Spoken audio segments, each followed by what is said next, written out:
Hello, कैसे हो? बढ़िया।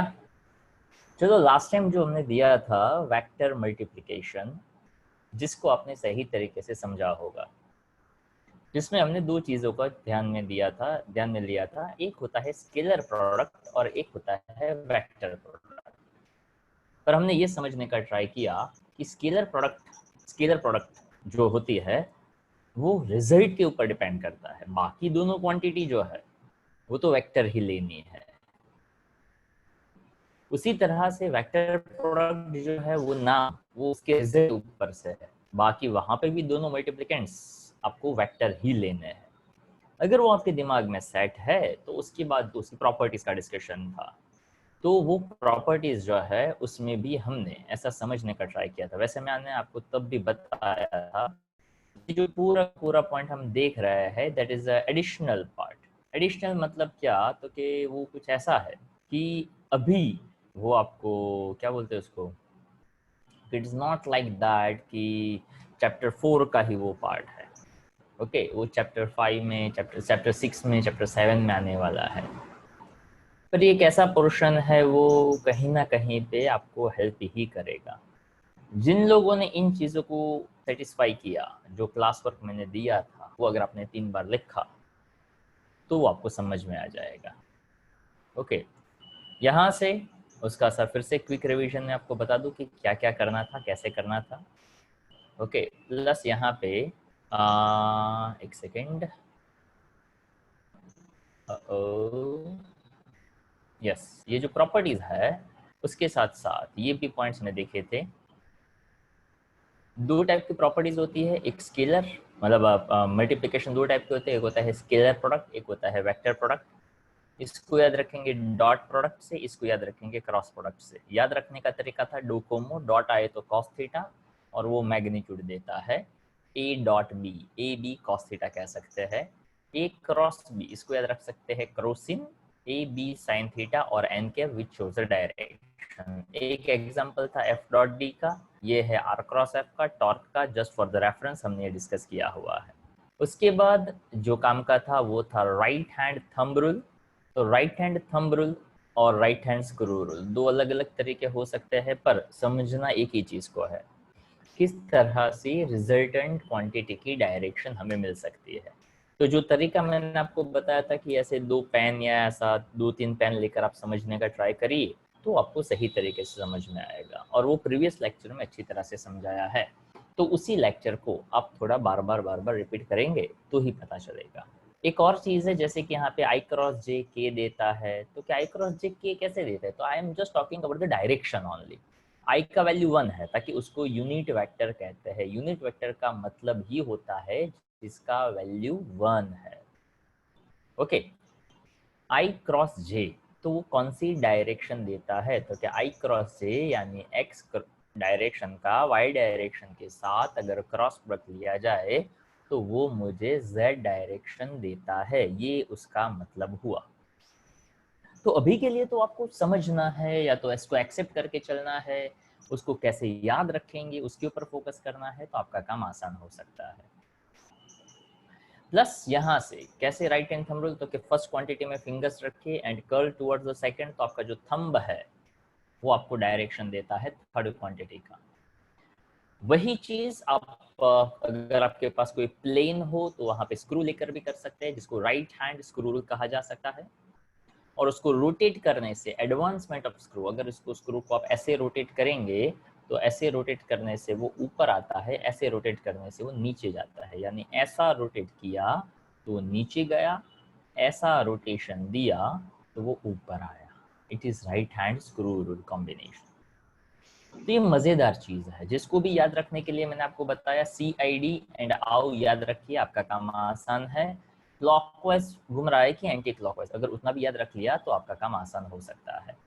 Okay, but it's need repetition. मैंने तो 3 बार बोला है, अगर 3 बार सही तरीके से अगर समझा है, किया है, तो समझ में आ जाएगा। जैसे कि ए डॉट बी, तो कि ए और बी कोई क्वांटिटी होगी, उन दोनों का अगर आप मल्टीप्लिकेशन लोगे तो ए डॉट बी को ए बी कॉस थीटा कह सकते हो, बी डेट ओके बी ए कॉस थीटा कह सकते हो। तो दोनों का भाई मतलब सेम होता है। क्यों, तो कि ये स्केलर क्वांटिटी है।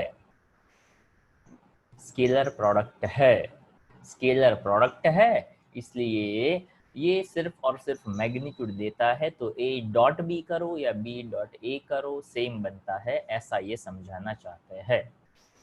उसके बाद दूसरी प्रॉपर्टी, तीसरी प्रॉपर्टी देखो, तीसरी प्रॉपर्टी में हमने समझा कि दोनों पैरेलल वेक्टर है। मान लो मैं ऐसा कहता हूँ फोर्स जिस डायरेक्शन में दिया डिस्प्लेसमेंट भी उसी डायरेक्शन में हुआ, तो आप कहोगे that is considered maximum work. क्यों, कैसे, कहाँ से? तो कि जिस डायरेक्शन में फोर्स दिया डिस्प्लेसमेंट भी उसी डायरेक्शन में हुआ, then what is the angle between force and displacement? तो कि दोनों सेम डायरेक्शन में, नो एंगल, दैट्स एंगल 0। तो कौन सा ऐसा ट्रिग्नोमेट्री फंक्शन है जिसका एंगल 0 हो तो भी वो मैक्सिमम वैल्यू देता है? आपको आंसर मिलेगा that is the only cos function, and that's why यहाँ पे वो डॉट प्रोडक्ट में कॉस थीटा आता है, ताकि वो सिर्फ मैग्नीट्यूड की बात करता है। That's a relation. तो A dot B, A B cos 0 किया तो जैसे ए बी मिला, सेम टू सेम फंडा यहाँ पे आई डॉट आई में अप्लाई करना था भाई। ए और बी सेम डायरेक्शन के है तो क्या, हाँ, अब ए और बी तो वैसे भी वेरिएबल है ना, तो अगर मान लो, और वो मैंने यहाँ पे भी समझाया, ए एक्स बी एक्स, तो के उसका आई डॉट आई तो आएगा ना, तो I dot I how it becomes 1, ताकि उसके बीच में एंगल 0 बना, एंगल 0 बना तो कॉस थीटा आया, कॉस 0 हुआ, कॉस 0 1 हुआ। वैसे आई का वैल्यू कितना, तो के 1, दूसरे आई का वैल्यू कितना, तो के 1, 1 इंटू 1 करो तो कितना बनता है, 1 ही तो बनता है भाई। तो I dot I 1, J dot J 1, के डॉट के 1 होता है, बट आई डॉट जे 0 होता है और आई क्रॉस जे के होता है। इसमें क्लैरिटी रखिएगा, कंफ्यूज नहीं होना है। क्लैरिटी अंडरस्टैंडिंग से आता है, पेशेंस से आता है। आई क्रॉस जे बोला, cross product sine theta, sine theta यानी डायरेक्शन, आई क्रॉस जे यानी के क्या पाएगा, तीसरा डायरेक्शन आएगा। अगर किसी ने पूछा आई डॉट जे, तो क्या आई डॉट जे, डॉट बोला, डॉट यानी कॉस थीटा, कॉस यानी परपेंडिकुलर है आई और जे, कॉस 90, कॉस 90 0 देता है, इसलिए आई डॉट जे 0 आएगा। ये जो बोला वो अगर आप अपने दिमाग में रिपीट करोगे तो इसके सही सही आंसर आपको मिलेंगे। अदरवाइज इनिशियल टाइम तक थोड़ा थोड़ा कंफ्यूजन होता रहेगा। वैसे इसमें कंफ्यूजन कम और क्लैरिटी ज़्यादा आए वो बहुत ज़रूरी है। जैसे यहाँ पे एक तरीका बताया था कि भाई आई डॉट बी करो, दोनों को मल्टीप्लाई किया तो ए एक्स बी एक्स तो होता ही है। वैसे आपने कहा था ना मैथ्स में आप कर चुके थे, इसका इसके साथ, इसका इसके साथ, इसका इसके साथ मल्टीप्लीकेशन 1 1 1 2 1 3, 2 1 2 2 2 3, 3 1 3 2 3 3। पर वही मल्टीप्लिकेशन सिर्फ वैल्यू का multiplication A x B x A Y B वो नहीं था, उसके साथ साथ उसके यूनिट्स यानी डायरेक्शंस को भी मल्टीप्लाई करना था, और वो यहाँ पे डॉट प्रोडक्ट देता था। That's why I dot I, J dot J और के डॉट के ही 1 देता है, और इसलिए आपको ए x B x, A Y B Y, A Z B Z मिलता है। जिसको समझ में आएगा, रिपीटेशन ही इसका एक सॉल्यूशन है।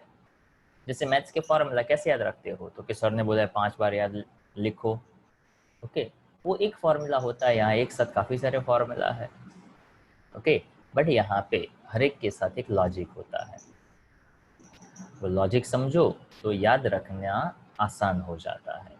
So this is basically consider as properties for dot product. इसको एक्सटेंड करने के लिए या तो इसको समझने के लिए मैंने एक एग्जांपल भी दिया कि देखो यार ऐसा कोई क्वेश्चन दिया हो तो आप ऐसा ट्राई करोगे तो एंगल भी मिल जाएगा। तो this is the basic idea how this works. इसके बाद एक और पॉइंट आता है जिसको हम यहाँ पे कहते हैं वेक्टर प्रोडक्ट की प्रॉपर्टीज। वो वेक्टर प्रोडक्ट है यानी डायरेक्शन है, उसकी वैसे कुछ कुछ प्रॉपर्टी जो है काम की वो तो मैं डिस्कस कर ही चुका हूँ ऑलरेडी, तो भी देख लेते हैं।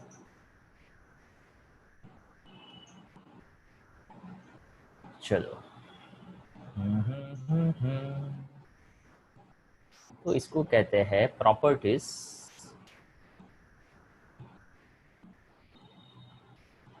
ऑफ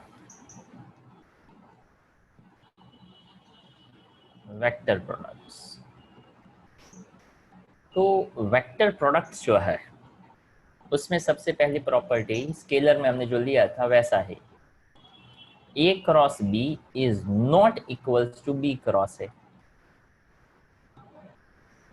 2 3 4 होता है तो 4 3 भी तो 12 होता है, ये क्यों नहीं होता है? Because this is about the direction. Okay, अगर A से B गए, X से Y गए तो ये K देता है, और Y से X गए तो ये माइनस के देता है। इसलिए A क्रॉस B और B क्रॉस A यहाँ पे फॉलो नहीं होता है, यानी ये कम्यूटेटिव प्रॉपर्टी नहीं है।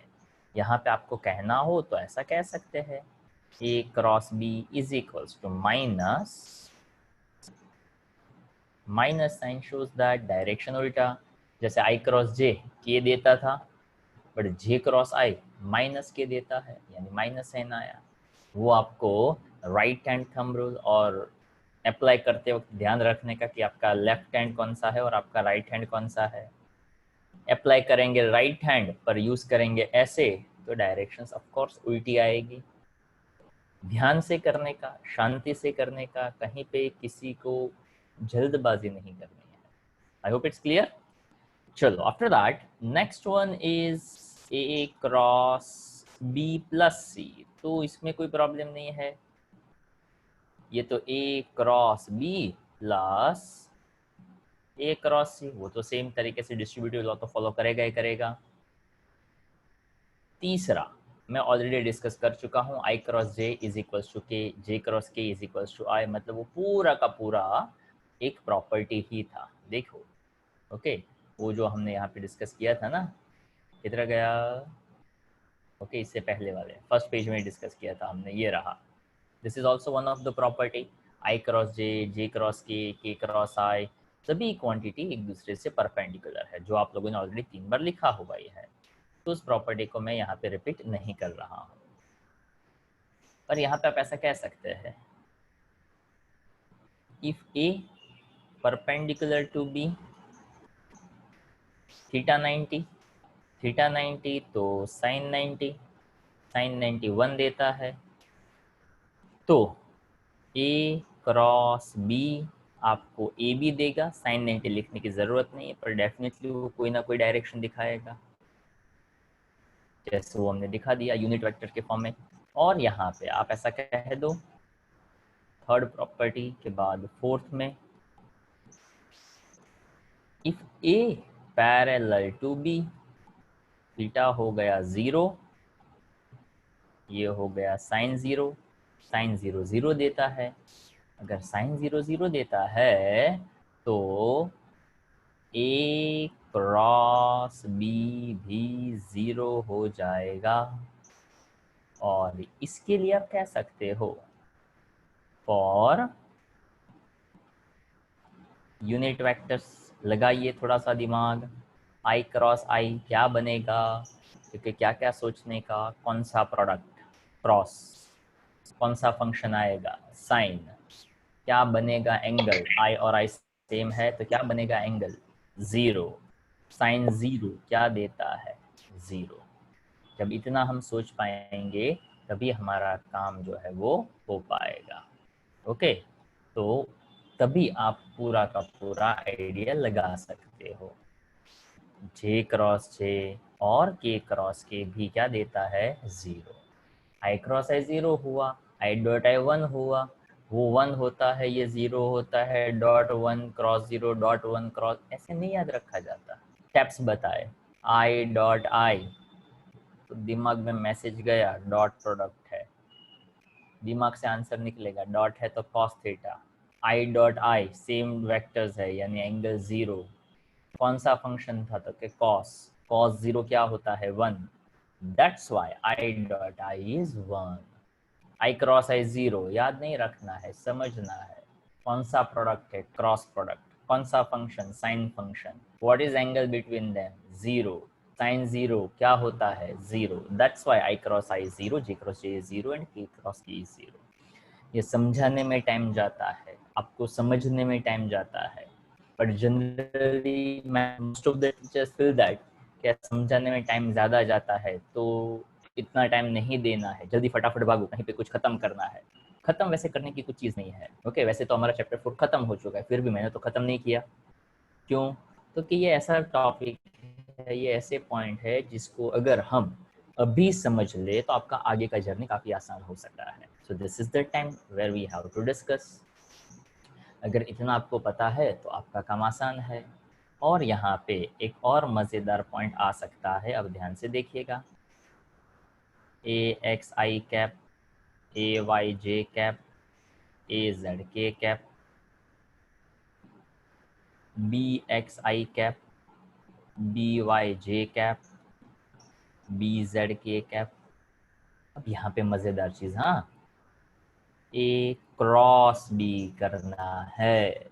तो पहला ए एक्स बी एक्स तो बरोबर, पर अब क्या लिखेंगे, आई क्रॉस आई। उसके बाद ए एक्स बी वाई, आई क्रॉस जे, और उसके बाद आएगा ए एक्स बी जेड, आई क्रॉस के। तो वो आपका जो मैथ्स वाला है ना, वही मैं कर रहा हूँ, 1 1 1 2 1 3, वही मल्टीप्लिकेशन है। पर अब यहाँ पे ध्यान रखना है, इसका किसके साथ मल्टीप्लिकेशन आता है, ए वाई बी एक्स जे क्रॉस आई। उसके बाद ए वाई बी वाई जे क्रॉस जे, ए Y B Z J cross के। उसके बाद ऑफ कोर्स 3 3 जा 9, 3 ऊपर है 3 नीचे है, तो टोटल 9 स्टेप्स तो बनेंगे ही। ए जेड बी एक्स के क्रॉस आई, लेटर वन मोडिंग, के क्रॉस आई का आई क्रॉस के नहीं हो सकता, वो तो हम यहाँ पे भी देख चुके। यहाँ पे डायरेक्शन का इंपॉर्टेंस है, जो फर्स्ट वो फर्स्ट, जो सेकंड वो सेकंड। चलो A Z B Y, A Z B Y यानी क्या आएगा, K cross J, and last one A Z B Z K cross K. चलो बाप चल जाएगी,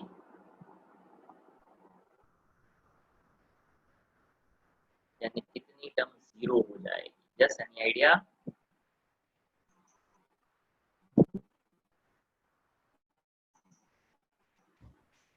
फिर बताएगा कौन सी टर्म जीरो हो जाएगी? अभी जस्ट देखा तरोताजा, आई क्रॉस आई क्या होता है? यस, वो सिमिलर वैल्यू है ना, आई कैप आई जे कैप जे, यस, आई क्रॉस आई, वो वाला जीरो हो जाएगा। हाँ, तो देख, zero, J cross J zero, and के क्रॉस के भी जीरो हो जाएगा।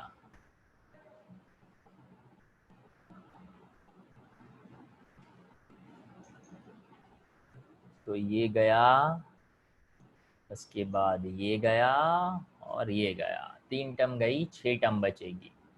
6 टर्म में दिमाग लगाना पड़ेगा, ताकि ये जैसे तैसों का काम नहीं है। ये गया ए एक्स बी वाई, आई क्रॉस जे, आई क्रॉस जे, याद करिए वो सर्कल दिमाग में सेट हो जाना चाहिए, आई जे के, आई जे के, ये रोटेशन ही होना चाहिए। रोटेशन ब्रेक हुआ, उल्टा गए तो नेगेटिव साइन, और इतना कंफर्म है आई और जे आए तो उसका आंसर के ही आने वाला है। प्लस के या माइनस के वो सोचना है, तो आई जे के ऑर्डर में फॉलो होना चाहिए। तो आई जे देता है के कैप, उसके बाद आई क्रॉस के, वैसे आई जे के होता है, के ने बीच में से टांग अड़ाई, यानी ये तो उल्टा आया, आई क्रॉस के उल्टा गए, तो आई और के आ गया, तो उसका तो आंसर जे ही आने वाला है। पर कैसा आएगा, माइनस ए एक्स बी जेड माइनस जे, प्लस ए वाई बी वाई, सॉरी ए वाई बी एक्स जे क्रॉस आई, जे क्रॉस आई ये भी उल्टा गया, यानी जे आया गया, माइनस के आएगा। उसके बाद ये तो गया ए Y B Z J cross के, ए वाई बी जेड जे के आई, आई जे के, आई जे के, आई जे के, चलता रहता है। जे के बाद के बाद आई, यहाँ पे तो प्लस रहेगा। उसके बाद ये गया जे क्रॉस जे वाला, जे क्रॉस के आ गया आई। अब आता है ए जेड बी एक्स, के क्रॉस आई, के के बाद आई आता है तो क्या आता है, ताकि z के बाद x तो आ जाएगा यहाँ पे जे कैप, ए जेड बी एक्स जे कैप, ए जेड बी वाई के जे, यानी गया उल्टा, माइनस आई। तो देखो यहाँ पे k माइनस के माइनस जे प्लस जे, आई माइनस आई। अगर मुझे i कॉमन लेना हो तो क्या ऐसा बनेगा, ए वाई बी जेड, ए जेड बी वाई आई कैप, प्लस ही साइन दूंगा मैं। अब ये पहले ले लेता हूँ, ए जेड बी एक्स माइनस ए एक्स बी जेड, तो यहाँ पे आ गया ए एक्स बी जेड, ए जेड बी एक्स था, ये ए एक्स बी जेड हो गया। देखिएगा कोई कंफ्यूजन नहीं, अभी मैं क्लियर करवा दूंगा अगर कोई कंफ्यूजन हो तो भी। ए एक्स बी वाई, तो अब आ जाएगा ए वाई बी एक्स और ये के कैप। अब देखिएगा ये क्या किया आपने, तो कि बहुत यार ट्राई करते करते हम वो 3 इधर लिए 3 इधर लिए, 3 3 9 किया, 9 में से 3 निकल गए, 6 बचे, 6 में से कॉमन निकाला यार।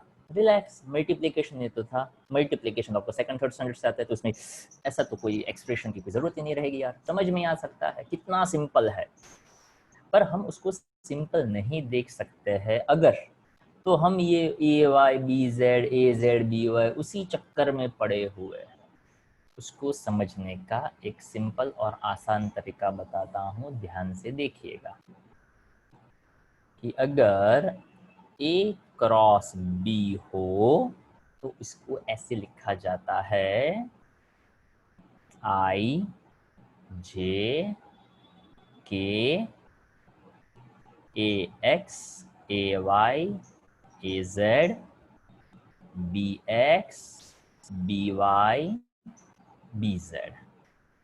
ध्यान से सुनिएगा अब इसको कहते हैं first column, second column, third column. क्या कहेंगे, first column, second column, third column.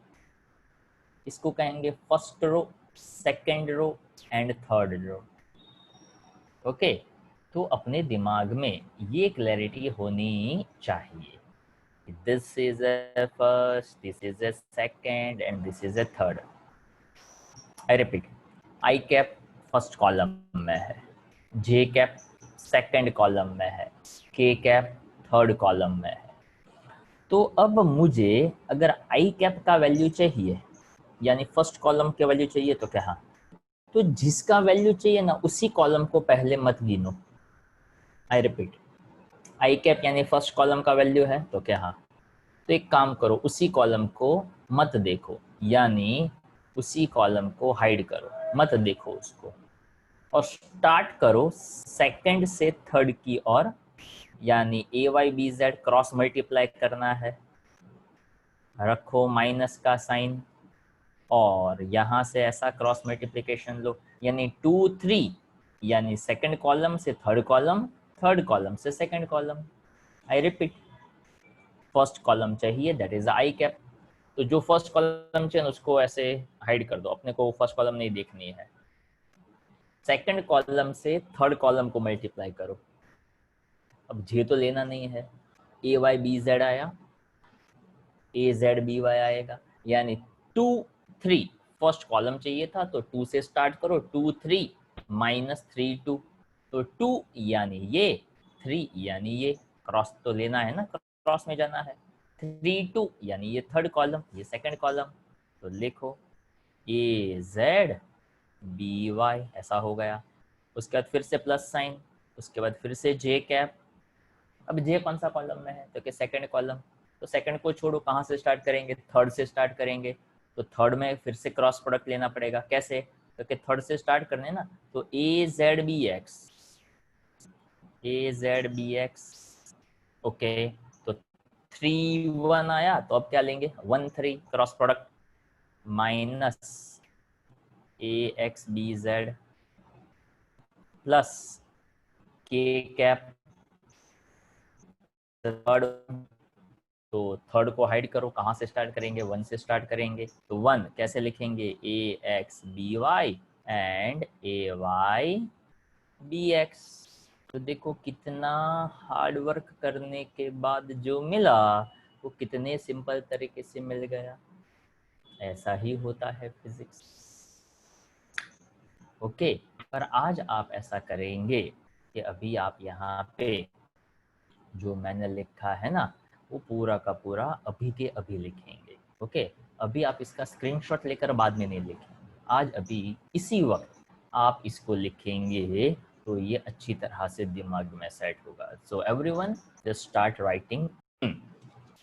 So after dot product and cross product, जिन जिन लोगों ने सही तरीके से इंस्ट्रक्शंस को फॉलो किया, बोला कि लिखना है तो लिखा, ओके, ताकि वहाँ पे कोई देखने वाला नहीं है। ओके, तो फिजिक्स के लिए जनरली एक ही बात अपने दिमाग में रखिएगा कि आपको जो भी करना है वो खुद के लिए करना है, ना कि दूसरों के लिए। होमवर्क करो तो खुद के लिए करो, ना कि मुझे सबमिट करने के लिए।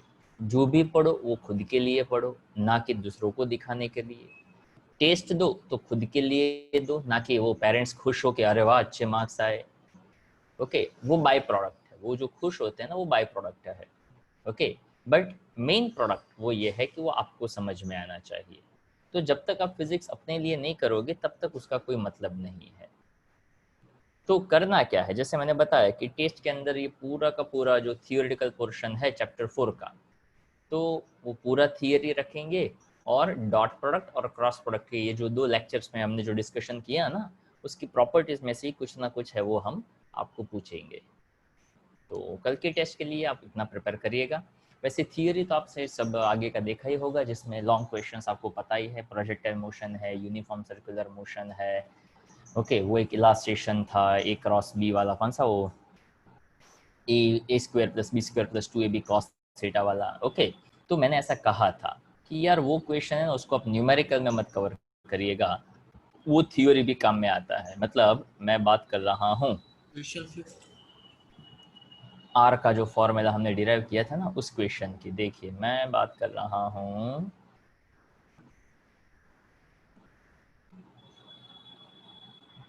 इस क्वेश्चन की, फाइंड द मैग्नीट्यूड डायरेक्शन। तो R equal to A square plus B square plus 2ab cos theta का रूट, ये थ्योरी में भी काउंट हो सकता है और न्यूमेरिकल में भी काउंट हो सकता है। तो ये क्वेश्चन काम का है, ये क्वेश्चन हम जरूर पूछेंगे। ठीक है, तो देखो हमने यहाँ तक काफ़ी सारे क्वेश्चंस जो है वो कर लिए हुए हैं और आई थिंक ये जो था वहाँ से कोई डिस्कशन करना बाकी है। यस, ये आई थिंक मैंने आपको कहा था कि थोड़ा ट्राई करिएगा, पर फिर भी ये क्वेश्चन 7th जो है वो मैं समझा रहा हूँ, ध्यान से सुनते जाइएगा, बहुत ही काम का मज़ेदार क्वेश्चन है। River 800 metre wide flows at the rate of 5 kilometre per hour, यानी सिंपल सी बात, डेटा और उसके हिसाब से फिगर, दोनों चीज़ को कंपेयर करते जाइएगा, पूरा का पूरा मैं समझा रहा हूँ। 5 किलोमीटर पर आवर का स्पीड है, किसका, तो वेलोसिटी ऑफ रिवर का। तो यहाँ पे दिया हुआ है v1 जिसको आप कह सकते हो वेलोसिटी ऑफ रिवर। तो रिवर है वो इसी डायरेक्शन में है, ऐसा समझना है। Swimmer who can swim at 10 kilometre per hour, मतलब वो स्विमर ऐसे स्विमिंग करना चाहता है but in the still water, मतलब पानी अगर एकदम स्टेडी हो तो उसका स्पीड 10 किलोमीटर पर आवर है स्टिल वाटर में। And he wishes to cross the river straight, यानी यहाँ से स्टार्ट करके वो सीधा यहाँ पहुँचना चाहता है। थोड़ा कॉमन सेंस, अगर वो ऐसे ही स्विमिंग करेगा पर रिवर तो उसको इस डायरेक्शन में लेकर जाएगा, मतलब वो यहाँ से यहाँ पहुँचने की बजाय थोड़ा सा साइड में जाएगा। तो कॉमन सेंस क्या यूज़ करने हैं, उसको कहाँ स्विमिंग करना चाहिए, तो थोड़ा क्रॉस में स्विमिंग करना चाहिए। तो डायरेक्शन यहाँ पे बताया हुआ है, this is consider as a velocity of swimmer, as for velocity of swimmer, and this one we consider as a velocity of river. I hope it's clear. तो देखो यहाँ पे 2 वेक्टर, दोनों वेक्टर की टेल साथ में कनेक्ट किया हुआ है तो हम पैरेललोग्राम बना सकते हैं। तो एग्जैक्टली ये वेलोसिटी ऑफ स्विमर, ये वेलोसिटी ऑफ रिवर यहाँ से भी ये जितना वी आर होगा उतना ही ये वी आर होगा, यानी पैरेललोग्राम बना। पैरेललोग्राम का डायगोनल, वो डायगोनल क्या देता है, ये परफेक्ट स्ट्रेट लाइन देता है जो हमारा रिजल्टेंट वेलोसिटी बनने वाला है। along what direction must he strike, यानी वो थीटा एंगल पे जाना चाहेगा तो अच्छा रहेगा। तो देखो थीटा के लिए अपोजिट साइड है, थीटा के लिए हाइपोटेनियस है, अपोजिट अपन हाइपोटेनियस, कौन काम करेगा तो क्या sine theta. Opposite side velocity of river कितना है तो क्या 5, हाइपोटेनियस कितना है तो क्या वेलोसिटी ऑफ स्विमर कितना है 10, 5/10 1/2 साइन थीटा 1/2 कब होता है जब थीटा 30 डिग्री हो। कितना simple question. What should be the resultant velocity. अब रिजल्टेंट वेलोसिटी के लिए थोड़ा सा आप आइडिया लगा सकते हैं कि यहाँ पे जो ये रिजल्टेंट वेलोसिटी है, तो दोनों वेक्टर के बीच का एंगल अगर आपको पता हो तो a square plus B square plus 2ab cos theta लगा सकते हैं, नंबर 1। दूसरा तरीका क्या हो सकता है ये रिजल्टेंट फाइंड करने का, तो क्या देखो यार, ये तो 30 है जो अपने को मिला, यहां से ये 90 है, तो 90 प्लस 30 कितना हुआ 120। लो खत्म हो गई बात। तो v equal to under root velocity of river, velocity of swimmer, 2vr 2vs cos 120। cos 120 अपने को आना चाहिए, -1/2 होता है। वेलोसिटी ऑफ रिवर का स्क्वायर 5 5 सा 25, स्विमर 10 10 सा 100, 2 into 5 into 10 into half, but -2 2 cancel, 10 5 सा 50, 100 में से 50 गया बचा 50, 50 प्लस 25 यानी √75, 6 6 ज़ा सॉरी 8 8 ज़ा 64, यानी 8 से तो बड़ा होगा, 9 9 ज़ा 81 यानी 81 से छोटा हो, मतलब 9 से छोटा होगा। तो इसका मतलब ये 64 से बड़ा 81 से छोटा, तो 8 और 9 के बीच में इसका अप्रोक्सीमेट आंसर है वो आएगा। ये आइडिया लगाया और देखते हैं। आ गया साइन 30 डिग्री, आ गया √75, 8.66। पर अगर कोई देखे तो ये जो मैंने किया VR² प्लस VS², यहाँ पे तो कुछ अलग ही तरीका अपनाया यार। 10² - 5² सीधा 75 आ गया, ऐसे कैसे। तो थोड़ा और दिमाग लगाते तो दूसरा भी तरीका यहाँ पे दिया गया है। कैसे, तो कि क्या आपको वेक्टर एडिशन आता है तो क्या हाँ आता है, क्या वेक्टर सब्ट्रैक्शन आता है तो क्या हाँ वो भी आता है। वो देखो आपका काम आसान कर सकता है। ओके देखो कैसे, क्योंकि यहाँ पे ये जो फिगर वगैरह हमने बनाई थी ना, okay so those were interested इसका एक स्क्रीनशॉट लेना चाहो तो ले लो, उसके बाद मैं यहाँ पे हटा देता हूँ। अगर किसी को देखना हो कि भाई ये इससे भी आ सकता है, वो जो वहाँ पे तरीका दिया है वो भी मैं बता देता हूँ, ध्यान से देख लो पता चल जाएगा। चलो तो यहाँ पे अब मुझे v चाहिए था, ठीक है। तो ये वेलोसिटी, ये v1, ये v2। तो अब यहाँ पे ऐसा देखा गया कि क्या ये पाइथागोरस है तो क्या हाँ पाइथागोरस तो है, ये हाइपोटेनियस है तो क्या हाँ है। तो v2² is equals to v² plus v1² कह सकता हूँ, हाँ कह सकता हूँ। तो v² इक्वल्स टू क्या कह सकता हूँ तो कि v2² माइनस v1², तो क्या हाँ यार। तो v इक्वल टू क्या बना तो क्या √v2² माइनस v1², तो खत्म हो गई बात। ये तरीका है वो भी दिया हुआ है। क्यों तो कि यहाँ पे 90 डिग्री बन रहा था, तो वहाँ से भी आइडिया डेवलप हुआ और हमें रिजल्टेंट वेलोसिटी मिल सकता है √75। तो दोनों ही तरीके यहाँ पे वैलिड है, जो तरीका चाहो वो आप अप्लाई कर सकते हो। ओके तो in that case it's very simple question, but काफ़ी काम का क्वेश्चन है। उससे थोड़ा सा एक पॉइंट आगे भी है कि देखो ये मिल चुका है 8.66 किलोमीटर पर आवर, जिसको मीटर पर सेकंड में कन्वर्ट किया।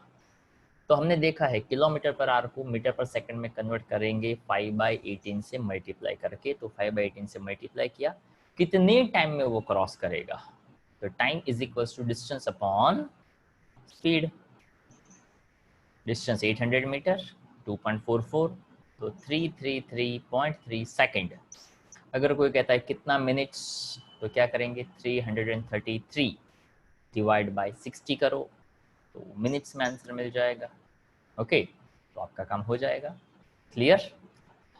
अब ये जो क्वेश्चन है 8th वाला, वो हमने क्वेश्चन किया था ना स्पीड बोट वाला, उसी के जैसा सोचना है, पर मजेदार क्वेश्चन है। ताकि यहाँ पे a man rows a boat with a speed of 18 km/h in the northwest direction। तो NEWS, पहले तो नॉर्थ ईस्ट वेस्ट साउथ दिमाग में क्लियर होना चाहिए, जिसको हॉरिजॉन्टल प्लेन में हमें समझना है। कौन सी डायरेक्शन में है, तो कि नॉर्थ वेस्ट। तो अगर मैं यहाँ पे सिंपल सा आइडिया लगाऊं, तो NEWS यानी नॉर्थ वेस्ट, यानी ऐसा कुछ आया। The shoreline makes an angle of 15 degree south of west, south of west यानी वेस्ट का साउथ डायरेक्शन, यानी हम यहाँ पे ऐसा समझ सकते हैं। ओके, वेस्ट से साउथ की डायरेक्शन में कितना बनाया, तो कि 15 डिग्री का बनाया।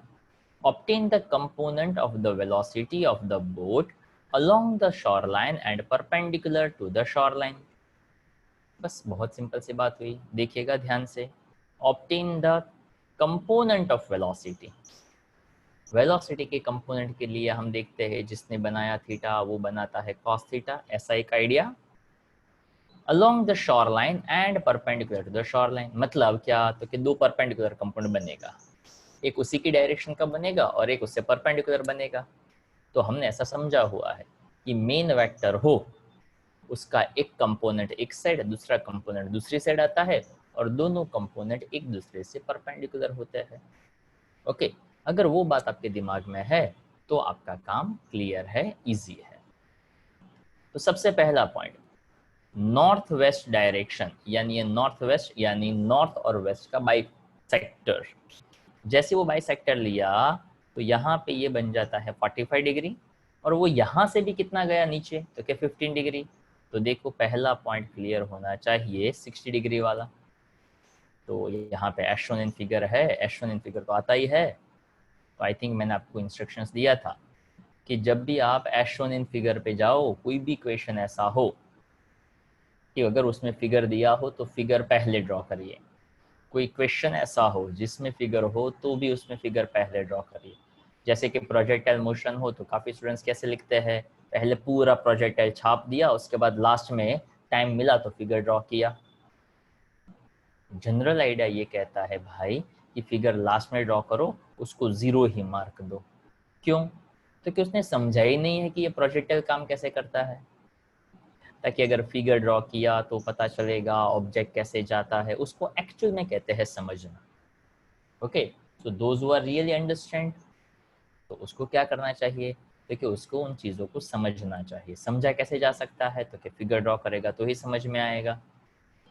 Boat makes an angle of 45 degree with the west direction, ताकि वो नॉर्थ वेस्ट में जाना चाहता था। शॉर लाइन मेक्स 15 डिग्री, तो टोटल बन गया 60 डिग्री। अब क्या, तो कि 60 डिग्री का एंगल बन गया। अब बहुत सिंपल सी बात, और वो क्या, वो ये कि देखो ये हो गया आपका मेन वेक्टर 10 लाइन। ओके, जिसने बनाया थीटा वो बना कॉस थीटा 60 डिग्री, यानी शॉर लाइन के साथ जो आया वो कॉस थीटा वाला कंपोनेंट, और उसका परपेंडिकुलर यानी वो साइन थीटा वाला कंपोनेंट। ओके, तो देखो component of velocity of the boat along the sure line, तो आ गया cos थीटा वाला कंपोनेंट v cos 60 आता है अपने को, तो क्या, हाँ, तो ये हो गया उसका वैल्यू। उसका परपेंडिकुलर यानी एक बना cos, जिसने बनाया थीटा वो बना cos थीटा, तो दूसरा बन गया sin थीटा। बात हो गई खत्म। यहाँ पे आप ज्यादा समझ सको इसलिए हम टेक्स्ट बुक के इलास्ट्रेशन ही नहीं करते हैं, उससे ज्यादा भी क्वेश्चंस आपको प्रैक्टिस में देते हैं। जिस क्वेश्चन में एनसीईआरटी नहीं लिखा है, जैसे वो P2P वाला जो क्वेश्चन था, वो एडिशनल क्वेश्चन था। ये क्वेश्चन भी एडिशनल क्वेश्चन है। एडिशनल क्वेश्चन इसलिए करवाते हैं ताकि उससे एक लॉजिक डेवलप हो, और एग्जाम में अगर आपकी स्कूल थोड़ी टेढ़ी मेढ़ी भी है और आपको अलग भी कुछ पूछना चाहती है, तो हम ये ट्राई करते हैं कि जितना थोड़ा बहुत टेढ़ा मेढ़ा होता है वो भी हम यहाँ पे कवर अप कर लें, ताकि आपको एग्जाम में दिक्कतें कम आए। पर ये समझने के बाद अगर यही क्वेश्चन पूछा जाए तो उसको इसी तरह से लिखना है, ओके। बट प्रॉब्लम क्या होता है, तो कि हम ये समझ जाते हैं, उसके बाद तुरंत हमारा क्वेश्चन ये होता है पर इसके जैसा कुछ और आएगा तो फिजिक्स पहले ये कहता है इसके जैसा जो और आएगा अभी उसके बारे में मत सोचो, पहले इसको कंफर्म करो, अच्छी तरह से दिमाग में सेट करो।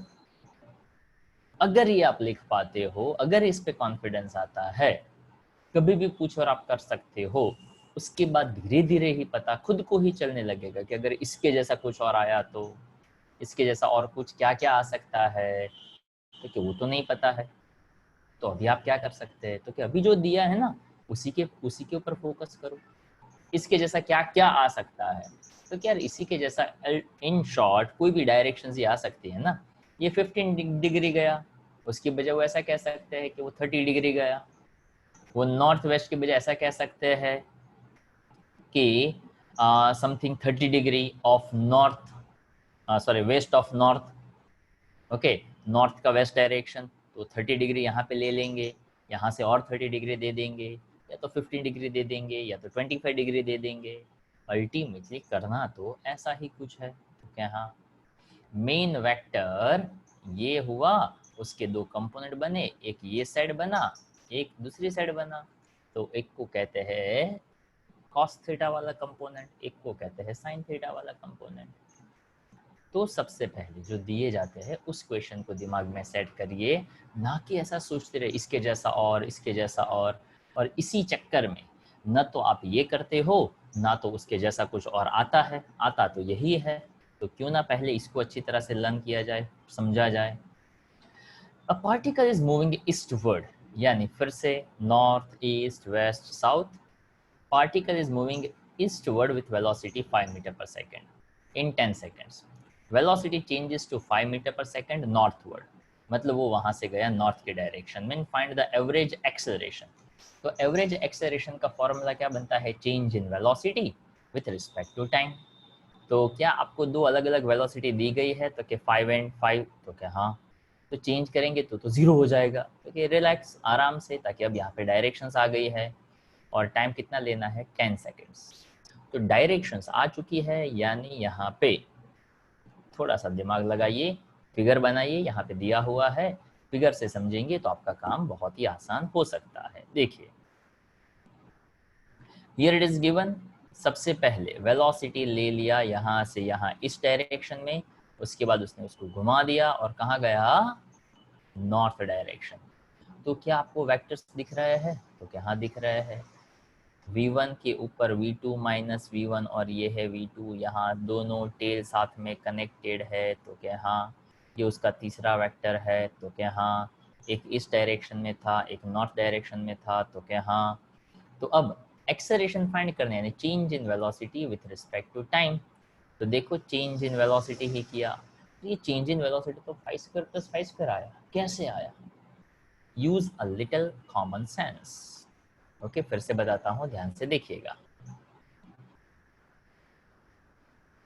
देखो मैंने हिंट देने का ट्राई भी किया था कि क्या ये गया ईस्टवर्ड, उसके बाद गया नॉर्थवर्ड, तो v2 minus v1 this is consider as change in velocity, बरोबर।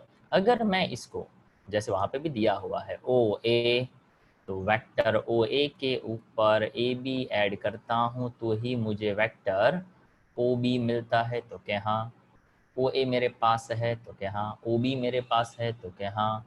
तो ए बी कैसे मिलेगा, तो कि vector A B is equals to O B minus O A कहूँगा। यस, ओ बी कौन है, तो कि vector V two minus vector V one करेंगे, तो क्या हाँ बरोबर। तो ये जो रिजल्टेंट है v2 to minus we one, वो तो वेक्टर बना ना, उसका मैग्नीट्यूड कैसे मिलेगा, देखिए मैग्नीट्यूड निकालने का सिंपल सा तरीका है हमारे पास, first component square plus second component square. Okay, तो अगर वो भूल गए तो बात खत्म। दूसरा तरीका, क्या ये आपको पाइथागोरस दिख रहा है? तो क्या हाँ। ए बी निकालना है? तो क्या हाँ। ए बी का मैग्नीट्यूड यानी कैसे? तो कि यार ये तो हाइपोटेनियस है, तो hypotenuse equals to O A square plus O B square. खत्म हो गई बात, वो मिल गया, डिवाइड बाई 10 सेकंड कर लो, आपका रास्ता क्लियर। 5√2 डिवाइड बाई 10 सेकंड कर लो, तो हो गया 5 2 ज़ा √2 अपॉन 2 यानी 1/√2 अलॉन्ग नॉर्थ वेस्ट डायरेक्शन। ये अलॉन्ग नॉर्थ वेस्ट डायरेक्शन कैसे आया? फिर से समझते हैं फिगर के साथ। देखो ये जो नॉर्थ वेस्ट डायरेक्शन है ना, उसको मैं समझा रहा हूँ। फिर से फिगर देखो, फिर से आ गई फिगर। हाँ, तो जिसको NEWS का कॉन्सेप्ट क्लियर है उसी को पता चलेगा नॉर्थ वेस्ट डायरेक्शन कैसे आया। क्या करना पड़ता है?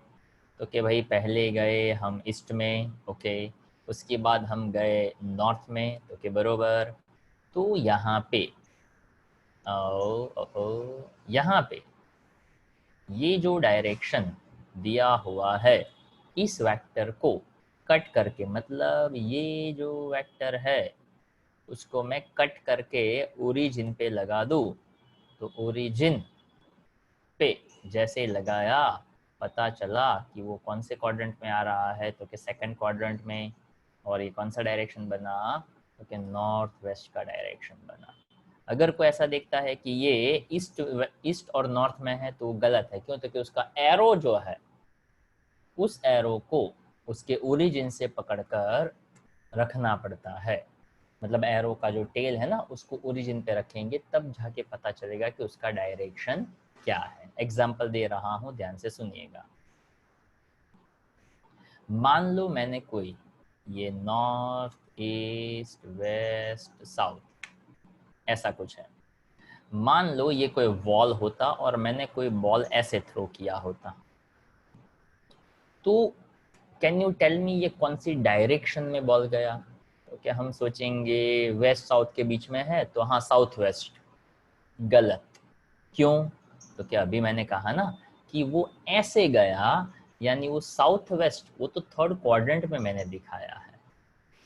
पर डायरेक्शन की ज़रूरत हो तो उसकी टेल को और हेड के साथ पूरा का पूरा वेक्टर यहाँ से हटाकर पूरे वेक्टर को ओरिजिन पे लगा दो। जैसे ही ओरिजिन पे लगाया, पता चल गया वो तो नॉर्थ ईस्ट डायरेक्शन में बॉल को थ्रो किया था।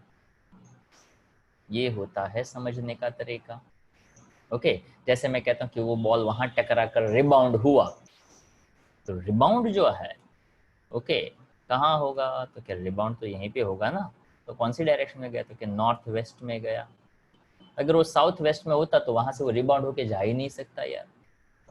ओके, ये नॉर्थ ईस्ट में था, वहां से वो नॉर्थ वेस्ट में गया, तो दोनों में नॉर्थ कॉमन आया, ईस्ट से वेस्ट में गया, उसी को तो हम कहते हैं रिबाउंड हुआ। पर इसको कहते हैं सही तरीके से फिजिक्स को समझना। ओके, जितना अच्छी तरह से आप ध्यान देंगे उतना आपको उसमें ज़्यादा मज़ा जो है वो आ सकता है। ओके, तो 9th आपका है इंटरेस्टिंग, इजी है, आप ट्राई कर सकते थे। 10th में होमवर्क में दे रहा हूँ। ओके, आगे दिया हो तो मुझे याद नहीं है, but 10th that will be in the homework. बहुत ही सिंपल सा टेक्स्ट बुक का क्वेश्चन है, जो आप खुद ट्राई करेंगे पता चलेगा। 11th जो है वो भी आप होमवर्क में कर सकते हैं, ऐसा ही है, पर मैं यहाँ पे थोड़ा बहुत अपने हिसाब से एफर्ट दे देता हूँ, ध्यान से सुनिएगा। वैसे यहाँ पे एक तरीका तो दिया हुआ ही है, ध्यान से क्वेश्चन सुनिएगा और समझने का ट्राई करिएगा। 10th एग्जाम में पूछा जाए स्ट्रॉन्ग पॉसिबिलिटी का क्वेश्चन, 11th एग्जाम में पूछा जाए, कोई भी स्कूल वाले एग्जाम में पूछा जाए स्ट्रॉन्ग पॉसिबिलिटी वाला question. So particles start from the origin at t equal to 0 with velocity phi I cap meter per second। मतलब वो है उसका इनिशियल वेलोसिटी। तो यहाँ पे v0 बता दिया है, इनिशियल वेलोसिटी। इन xy प्लेन एक्सेलरेशन ऐसा कुछ दिया है, व्हाट इज y कोऑर्डिनेट, तो y कोऑर्डिनेट वैसे यहाँ पे है ना, वो r से बताया है। r is a position vector, position vector कह सकते हैं ना, v0t plus half et square. तो देखो आई कैप भी आया, हाफ आया, एक्सेलरेशन आया और टी स्क्वायर आया। इसमें से ये सब कुछ कॉमन है, ये आई कैप वाली वैल्यू, ये जे कैप वाली वैल्यू और ये पोजीशन वेक्टर आर है। तो अगर मैं सिर्फ y की बात करूं तो y का इक्वेशन ऐसा था, y equal to v0yt half A Y T square, यानी जे कैप वाली वैल्यू निकाल दो भाई। तो इनिशियल वेलोसिटी का y कंपोनेंट, तो कि इनिशियल वेलोसिटी तो सिर्फ x में ही है, y में तो है ही नहीं, तो वो तो 0। हाफ एक्सेलरेशन y डायरेक्शन का तो कि 2 है ना, कितने टाइम तक, तो कि टाइम तो नहीं बताया है, but what is the y coordinate of the particle at the instant when x coordinate is 84 metre. तो यहाँ पे तो ऐसा करना पड़ेगा कि ये तो नहीं मिलेगा, पहले x कोऑर्डिनेट का यूज करके टाइम निकालना पड़ेगा। तो देखिएगा, तो जैसे x v0xt half A X T square, x coordinate बताया 84, वेलोसिटी नेक्स्ट डायरेक्शन 5, टाइम तो फाइंड करना है, हाफ एक्सेलरेशन एक्स डायरेक्शन का 3t स्क्वायर, तो कि ओके। अब यहाँ पे एक क्वाड्रेटिक इक्वेशन फॉर्म हो रहा है।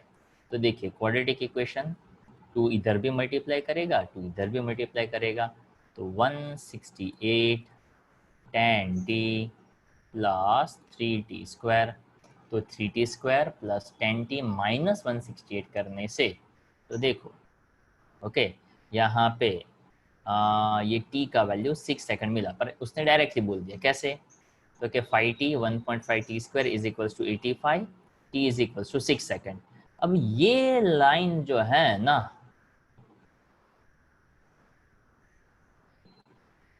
उस लाइन को मैं यहाँ पे एलोबरेट कर रहा हूँ, समझाने का ट्राई कर रहा हूँ। How the t come 6 second, तो बहुत सिंपल सी बात है भाई। देखो क्या यहाँ पे एक क्वाड्रेटिक इक्वेशन बन रहा है, तो क्या यहाँ बन रहा है, बन रहा है, तो यहाँ बन रहा है।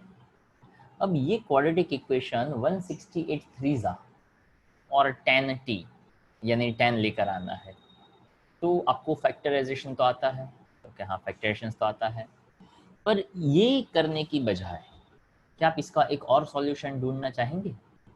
रूट्स अगर आपको याद हो तो माइनस बी प्लस और माइनस रूट डेल्टा, बता देता हूँ, माइनस बी प्लस और minus root delta B square minus 4ac upon 2a। तो जिन लोगों ने 8, 9, 10 पढ़ा है ना, उसको ये वैल्यू याद ही होगी। तो फैक्टराइजेशन भी सोच सकते हैं, सीधा रूट भी सोच सकते हैं। ये हो गया आपका a, ये हो गया b और ये हो गया आपका c। तो देखो नोट्स के अंदर तो डायरेक्ट ही आंसर देते हैं, सोचना हमें खुद को होता है कि ये कैसे काम करेगा। ओके, तो यहाँ पे ए बी सी, तो मैंने आपको रास्ता बताया कि यहाँ पे जैसे सिर्फ 6 सेकंड कहा ना, तो उसको कैसे सॉल्व करना है उसके मैंने स्टेप्स बताए। तो फैक्टराइजेशंस करो या तो रूट्स निकालो, आंसर 6 सेकंड आना चाहिए। जैसे वो 6 सेकंड आ गया, यहाँ पे लगा दिया 6 स्क्वायर, 2 2 कैंसल, तो 6 स्क्वायर दैट इज 36, तो y आ गया 36। सो this is the basic idea. उसके बाद उसने कहा है व्हाट इज द स्पीड, और इसलिए ये क्वेश्चन काम के होते हैं ताकि यहाँ पे खुद को दिमाग लगाना है, पर ऐसा मैथ्स यूज करना है जो आपने 8th में 9th में या तो 10th में यूज किया है। 11th में ऐसा कुछ फिजिक्स के अलावा यहाँ पे ऐसा कोई मैथ्स ही नहीं है जो बायोलॉजी वाले को ऐसा लगे कि ओहो, उसमें ओहो जैसा कुछ है ही नहीं। That is about the common sense. Suppose if I saying that's I cap, तो आई कैप कौन सी डायरेक्शन को रिप्रेजेंट करता है, दैट्स एक्स, ये x, ये y, लो खत्म हो गई बात। तो इनिशियल वेलोसिटी सिर्फ x का है, एक्सेलरेशन x और y दोनों का है, पोजीशन x का दिया है, उससे टाइम निकाला, उस टाइम को y की इक्वेशन में डालकर y का पोजीशन निकाला। अब पूछा हुआ है स्पीड, तो v equal to v0 plus at, ऐसा वेलोसिटी का फॉर्मूला था मेरे पास। या तो मैं vx और vy ऐसा भी कर सकता हूँ, हाँ दोनों तरीके वैलिड है। तो ये अलग अलग कंपोनेंट देंगे और मैग्नीट्यूड यानी vx square plus vy square करूँगा, ये तरीका। यहाँ पे सीधा वैल्यू डालो तो v0 है, मतलब ये आई कैप जे कैप के में डायरेक्ट आंसर देगा। ये यहाँ आई कैप और जे कैप इंडिविजुअल मिलेगा। देखो कैसे, v0x प्लस axt, v0x तो के 5 है, ax तो के 3 है, टाइम कितना है तो के 6 है, 6 3 18, 18 प्लस 5 23 मीटर पर सेकंड, यानी x कंपोनेंट मिला 23। y कंपोनेंट तो कि वेलोसिटी इन y डायरेक्शन कुछ नहीं है, एक्सेलरेशन इन y डायरेक्शन क्या है तो कि 2 है, टाइम कितना 6, 2 6 12 मीटर पर सेकंड। तो लो 23 स्क्वायर प्लस 12 स्क्वायर, रूट निकालो। ये एक तरीका। दूसरा तरीका सीधा सीधा वेक्टर, तो वहाँ 23 आई कैप और 12 जे कैप ऐसा मिलेगा। देखिए कैसे, तो कि भाई v0 5 I cap, okay, acceleration है 3 आई कैप प्लस 2 जे कैप और टाइम कितना है 6, 5 I cap 6 3 18 I cap, 6 2 12 J cap, 18 plus 5 23 I cap, 12 J cap, ये v। मैग्नीट्यूड कैसे, तो के x कंपोनेंट का स्क्वायर और y कंपोनेंट का स्क्वायर। इसका भी स्क्रीनशॉट ले लो तो आपको दोनों तरीके पता चल जाए कि क्या करना है, कैसे करना है।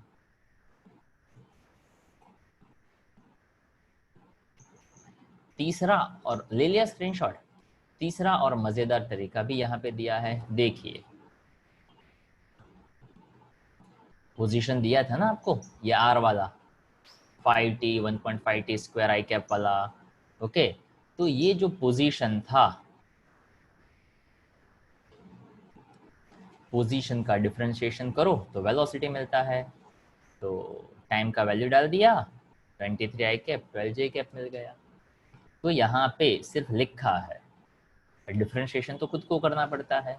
और ये टेक्स्ट बुक की मज़ेदार बात है, 5.0 क्यों लिख रहे हो, 5 कैप लिखो ना भाई, पर नहीं 0.0 लिखेंगे, उसका कोई मतलब नहीं है। बेचारे स्टूडेंट्स खाली फुकट में कंफ्यूज होते हैं। तो टेक्स्ट बुक वाले सोचते भले कंफ्यूज होते हैं, जितने कंफ्यूज होंगे उतना ज़्यादा मज़ा आएगा, ओके। पर वो टेक्स्ट बुक का तरीका है, अपने को अपने तरीके से करने का। तो देखो इसका अगर मैं डिफरेंशिएशन करूँ तो कैसे कर सकता हूँ, तो कि v equal to D by D T, okay. देखो 5 आई कैप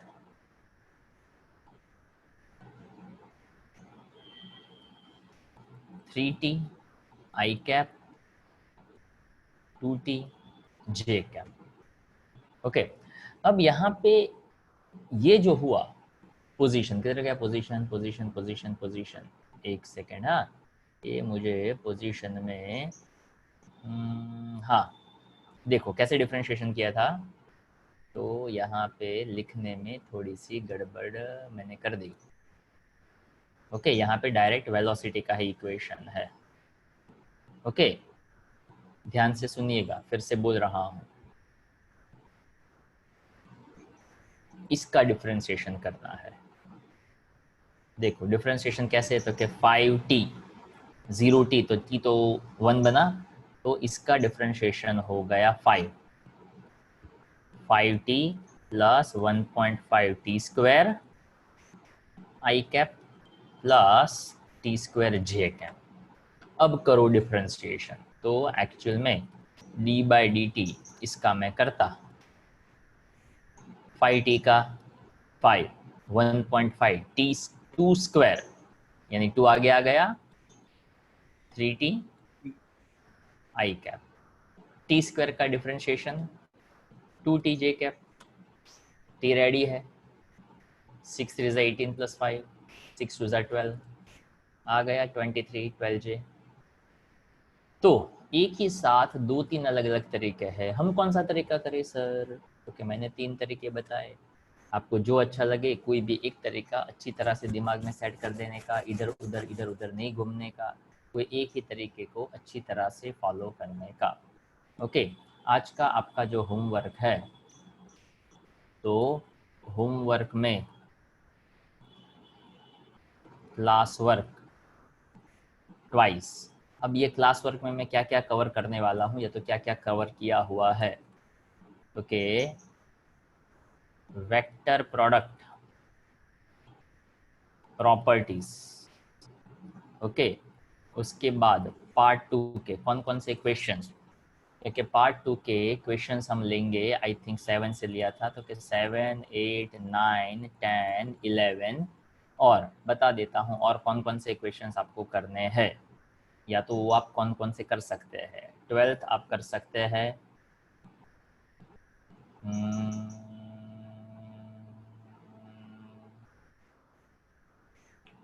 चलो ये बाकी के सभी मैं करवाऊंगा, ताकि थोड़े थोड़े प्रोजेक्टेड वाले और बहुत ही अच्छे अच्छे क्वेश्चन है। ओके, तो भाई इतना ही हम होमवर्क रखते हैं। ओके, ये रहा आपका homework. Okay, vector product properties and part 2 से 7, 8, 9, 10, 11 इतने क्वेश्चंस पर सब कुछ 2 बार करना है। ठीक है, तो आज का लेक्चर हम यहाँ तक रखते हैं।